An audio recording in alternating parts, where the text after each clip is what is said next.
buenas noches a los amigos y seguidores de la librería Monos de San Telmo. El día de hoy les quería presentar esta nueva adquisición que hemos hecho para el archivo de la librería y es una obra de Diego Manuel Sequeira. Concretamente es su tesis doctoral en la Universidad de París en 1931. No obstante, cabe mencionar que existen dos obras también de Diego Manuel Sequeira muy importantes porque era un diplomático y ensayista y también biógrafo de Rubén Darío. Uno que se llama Rubén Darío Criollo en El Salvador, impreso en 1965 por la famosa editorial de los hermanos Lasalle en León, la editorial Hospicio, y también el otro editado e impreso en Argentina en 1945 en la imprenta editorial de Guillermo Kraft. Guillermo Kraft era un alemán que llegó a Argentina a finales del siglo XIX e inauguró toda una carrera de impresión, de litografía, de cromolitografía y también de edición e impresión de libros, que dejó una huella muy grande en este país y que en 1945, ya muerto Kraft, pero también bajo el mando de la imprenta del hijo, que también se llamaba Guillermo Kraft, Diego Manuel Sequeira edita Rubén Darío Criollo. Son dos libros muy importantes para entender a la juventud, por así decirlo, de Rubén Darío en Centroamérica, en el caso de el libro impreso en el año 65, pero también un documento que formó parte de muchos estudios sobre Rubén Darío durante todo el siglo, durante toda la segunda mitad del siglo XX, y es un referente intelectual y un referente cultural muy importante para los daríistas que estaban tanto dentro como fuera de Nicaragua. También cabe mencionar que era parte del comité organizador, por así decirlo, del centenario de Rubén Darío en Nicaragua, una actividad notable que dejó bastante fondo y recursos bibliográficos, bastante patrimonio bibliográfico sobre la obra 100 años después de este autor. Esta tesis doctoral, como la pueden ver ahí, me llama mucho la atención porque habla sobre la emisión y la amortización de los empréstitos exteriores de la República de Nicaragua durante el primer cuarto del siglo XX. Me llama mucho la atención porque es una temática que particularmente yo estaba investigando, es una temática que siempre me gustó, toda aquella relación que tiene la deuda pública, la economía, la constitución y el derecho en general. Esta es una tesis de doctorado del año 31 en la Facultad de Derecho de París, perteneció a la biblioteca de la Universidad de Bonn porque tiene el sello y tiene la ficha bibliográfica, por así decirlo, de esta facultad en Alemania, y fue comprado directamente también en Alemania. Es un libro muy importante porque narra la historia, por así decirlo, de la deuda pública o la deudocracia en Nicaragua, que empieza no solamente desde la independencia, pero empieza a arreciarse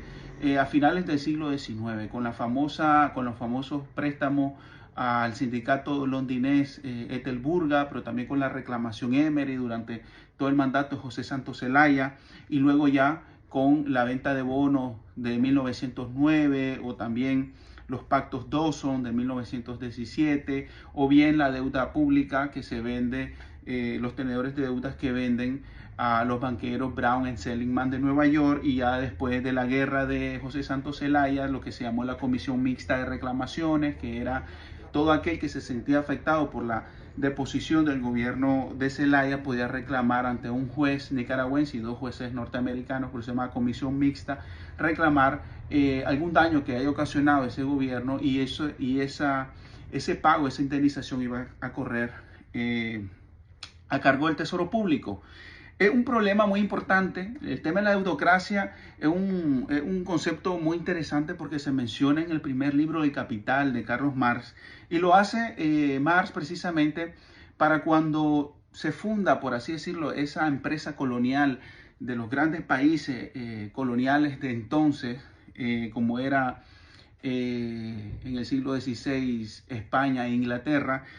Muchos países que habían sido potencias navegantes como Génova o incluso Holanda comienzan a obtener unas ganancias que saben que no pueden competir con países tan grandes y tan fuertes en ese momento, y que lo fueron durante muchos siglos después, como Inglaterra y España, y comienzan a prestar ese dinero, y ese dinero era invertido en empresas coloniales, y esas empresas coloniales luego revertían en intereses y revertían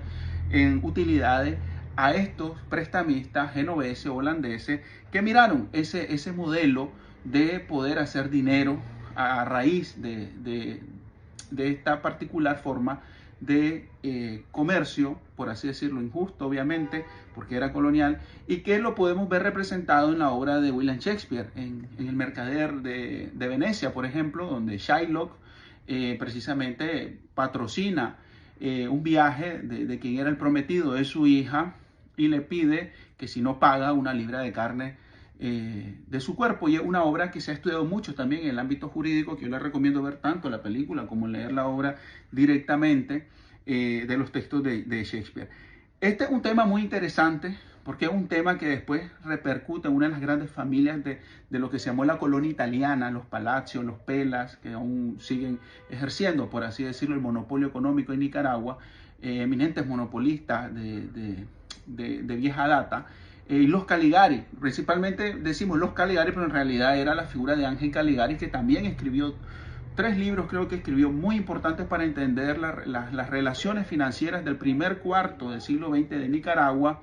con Estados Unidos y cómo afectaba esto a la industria, a las rentas, al ferrocarril, al tabaco, al alcohol en Nicaragua, que eran las principales rentas de nuestro, por así decirlo, tesoro público.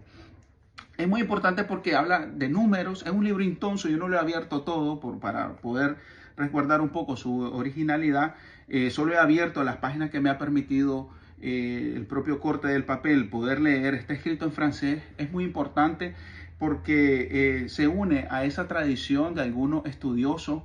nicaragüenses que han venido a Europa y han podido realizar algunos trabajos, como también fue el caso de Enrique Schmidt,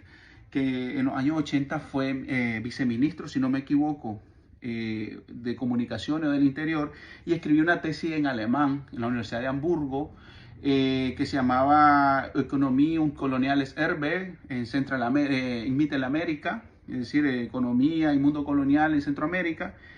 Y esta también, que está escrita en francés, pues comienzan a nutrir, o por así decirlo, a llenar los espacios de investigación sobre temas económicos y deuda pública y financiero